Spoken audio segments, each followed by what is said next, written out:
Railway ಇಲಾಖೆಯಿಂದ ಬೀದರ್ನ ನಿವಾಸಿಗಳಿಗೆ big shock ಆಗಿದೆ. ಬೀದರ್ ನಿವಾಸಿಗಳಿಗೂ ಶುರುವಾಯಿತು ಬುಲ್ಡೋಜರ್ ಭಯ. ರೈಲ್ವೆ ಜಾಗ ಒತ್ತುವರಿ ಮಾಡಿದ್ದಾರೆ ಅಂತ 40 ಮನೆಗಳಿಗೆ ನೋಟಿಸ್ ನೀಡಲಾಗಿದೆ. ನೋಡಿ, ರೈಲ್ವೆ ಇಲಾಖೆಯಿಂದ ಬೀದರ್ನ ನಿವಾಸಿಗಳಿಗೆ ಶಾಕ್ ಆಗಿರೋದು. ಬೀದರ್ ನಿವಾಸಿಗಳಿಗೂ ಕೂಡ ಬುಲ್ಡೋಜರ್ ಭಯ ಶುರುವಾಗಿಬಿಟ್ಟಿದೆ. ಈಗ ರೈಲ್ವೆ ಜಾಗ ಒತ್ತುವರಿ ಮಾಡಿದ್ದಾರೆ ಅಂತ 40 ಮನೆಯವರಿಗೆ ನೋಟಿಸ್ ಕೊಟ್ಟಿದ್ದಾರೆ. ಕೂಡಲೇ ಜಾಗ ಖಾಲಿ ಮಾಡಿ ಅಂತ ಇಲಾಖೆ ಡೆಡ್ ಲೈನ್ ಹೊರಡಿಸಿರುವುದು. ರೈಲ್ವೆ ಜಾಗದಲ್ಲಿ ಮನೆ ಹಾಗೂ ಮಳಿಗೆ ನಿರ್ಮಿಸಿಕೊಂಡಿದ್ದಾರಂತೆ. ಕೆಇಬಿ ಹತ್ತಿರದ ಸರ್ವೆ ನಂಬರ್ 31ರಲ್ಲಿ ಮನೆಗಳಿಗೆ ನೋಟಿಸ್ ಅನ್ನ ಕೊಟ್ಟಿರುವುದು. ನಂದಿನಿ ಕಾಲೋನಿ, ಜ್ಯೋತಿ ಕಾಲೋನಿಯ ಮನೆಗಳಿಗೆ ನೋಟಿಸ್ ಅನ್ನು ನೀಡಲಾಗಿದೆ. ಗೋಡೆಗಳ ಮೇಲೆ ನೋಟಿಸ್ ಅಂಟಿಸಿ ಕಟ್ಟಡ ತೆರವಿಗೆ ಡೆಡ್ ಲೈನ್ ಅನ್ನ ನೀಡಲಾಗಿದೆ.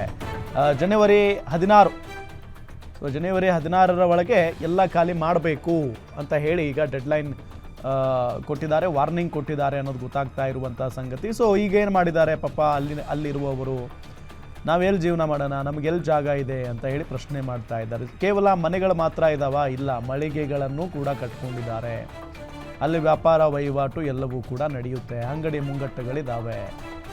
ಬಟ್ ಅದು ರೈಲ್ವೆ ಜಾಗ, ಡಾಕ್ಯುಮೆಂಟ್ಸ್ ಇದೆ, ಏನು ಮಾಡೋಕ್ಕಾಗಲ್ಲ.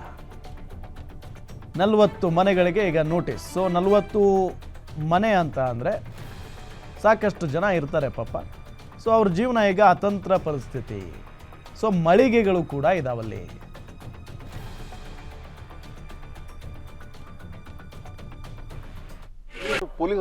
ಪೊಲೀಸ್ ಅಧಿಕಾರಿಗಳನ್ನು ಯೂಸ್ ಮಾಡಿಕೊಂಡು ಈ ಟೆನೆಂಟ್ಗಳಿಗೆಲ್ಲ ಹೆದರಿಕೆ ಆಗ್ತಾ ಇದ್ದಾರೆ. ಅವ್ರು ಪೊಲೀಸ್ ಡಿಪಾರ್ಟ್ಮೆಂಟ್ದವ್ರು ಬಂದ್ಬಿಟ್ಟು with employees and police, railway police ಇಬ್ಬರು ಬಂದುಬಿಟ್ಟು ನಮ್ಮ ಟೆನೆಂಟ್ಗಳಿಗೆ ಹೆದರಿ ಆಗ್ತಾ ಇದ್ದಾರೆ. ಶೆಟ್ರು ನೀವು ಕೊಟ್ಟಿರೋ ನೋಟಿಸಲ್ಲಿ ಸೈನ್ ಮಾಡ್ತಿರೋ ಇಲ್ಲೋ, ನಿಮ್ಮ ಆಧಾರ್ ಕಾರ್ಡ್ ಕೊಡಿ ಅಂತಂದರೆ ಇವ್ರು ಟೆನೆಂಟ್ ನಮ್ಮ ಆಧಾರ್ಗೆ ಕೊಡೋಣ ಅಂತಂದರೆ ಇಲ್ಲ, ನೀವು ಕೊಡಲೇಬೇಕು ಅಂತ ದಬ್ಬಾಳಿಕೆ ಆಗ್ತಾ ಇದ್ದಾರೆ. ಶೆಟ್ರ್ ಬಲವಂತವಾಗಿ ಶೆಟ್ರ್ ಕ್ಲೋಸ್ ಮಾಡ್ತಾ ಇದ್ದಾರೆ. ಅವ್ರ ಜಾಗ ಅಂತ ಪ್ರೂವ್ ಮಾಡೋಕ್ಕೆ ಆಗಿಲ್ಲ ಸರ್ ಕೋರ್ಟಲ್ಲಿ, ಆದರೆ ಅವ್ರು ನಮ್ಮ ಜಾಗ ಅಂತ ಇದು ಮಾಡ್ತಾ ಇದ್ದಾರೆ. ಅದೇ ರೋಡಿಸಮ್ ಥರ ಆಗ್ತಾ ಇದೆ ಅದು. ಈ ಟೆನೆಂಟ್ಗಳು ಎಷ್ಟು ಹೆದರ್ಕೊಂಡಿದ್ದಾರೆ ಗೊತ್ತಾ ಸರ್? ಅವರು ಅದ್ರ ಮೇಲೆ, ಅವ್ರ ಬಿಸ್ನೆಸ್ ಮೇಲೆ ಅವರು ಸಂಸಾರ ನಡ್ಸ್ಕೊಂಡು ಹೋಗಬೇಕು. ಅವ್ರಿಗೆ ನಿದ್ದೆನೂ ಬರ್ತಾ ಇಲ್ಲ, ಊಟನೂ ಆಗ್ತಾ ಇಲ್ಲ ಅವರಿಗೆ. ಅವರು ನೋಟಿಸ್ ನಂಬರ್ ಎ ಅಂತ ಮಾಡಿದ್ದಾರೆ, ಬಿ ಅಂತ ಸರ್ ಮಾಡಿದ್ದಾರೆ. ಸೇಮ್ ನೋಟಿಸ್ ಇದೆ ಆ್ಯಕ್ಚುಲಿ. ಅದು ಅದರಲ್ಲಿ ನೋಟಿಸಲ್ಲಿ ಅದು ಆ್ಯಕ್ಚುಲಿ ಸರ್ವ್ ಮಾಡಿದ್ದು ಆ್ಯಸ್ ಪರ್ ದಿ ಡಿಪಾರ್ಟ್ಮೆಂಟ್ 16 ಡಿಸೆಂಬರ್ಗೆ ಇದು ಮಾಡಿದ್ದು. ಬಟ್ ನಮಗೆ ತಲುಪಿದ್ದು ಶಾಪ್ ಬಾಡಿಗೆದಾರ ನಾವು ರೈಲ್ವೆ ಡಿಪಾರ್ಟ್ಮೆಂಟ್ದವ್ರು ಬಂದು ನಮಗೆ ನೋಟಿಸ್ ಕೊಟ್ಟಾರ. ಬಾರ ಎರಡು ನೋಟಿಸ್ ಕೊಟ್ಟರು ನಮಗೆ.